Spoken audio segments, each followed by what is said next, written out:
The word tells us that if it were possible, even the elect shall be deceived or would be deceived.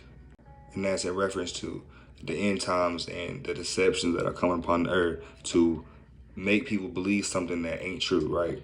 To make people believe in a lie, to make people believe that Christ appeared over here, or you know what, everything's a lie. Nothing about the Bible is true, right? There's this new doctrine, and then these new earths and these new planets and these new X, Y, and Z. So this is about how to not be deceived.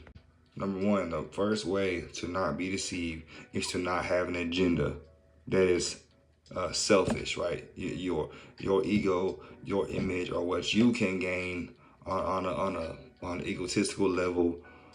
You know what I'm saying?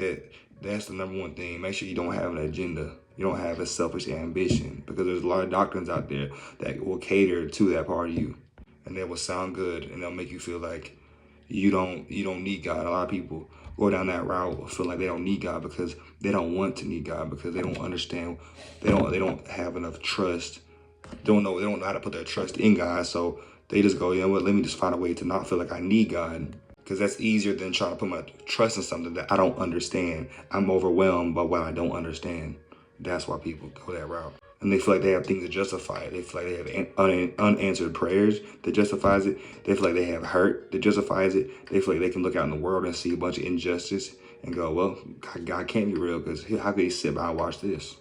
You know, I was led astray in a lot of ways. I feel like God lets us go through a season to learn lessons, but I kept believing, right? The same God that was gracious to me in the beginning when I barely knew anything, but I believed he was real, and I kept reading, I kept praying, I kept believing. No matter how hard it was or how long I felt, he showed up for me, and he confirmed to reassure that I'm on the right path and that he loves me and that he knows me, right? That same God showed up years later when I feel like I had even more stray than I was in the beginning. That's why I know his word is true. That's why I know his word is a true light, right? And how to live our life by, and what to put our faith in. I know that there's eternal certainty on the other end of his truth, of believing that. And that there's not life in anything else, right? Anything else is literally a lie that will get us destroyed.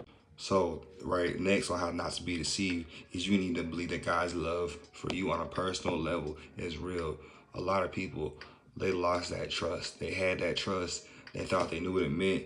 And then at some point, they lost it. It's like, you know what? I don't understand anymore, God. You know, why did this happen? Why did that have to happen? You know what I'm saying? What they don't understand made them stop believing.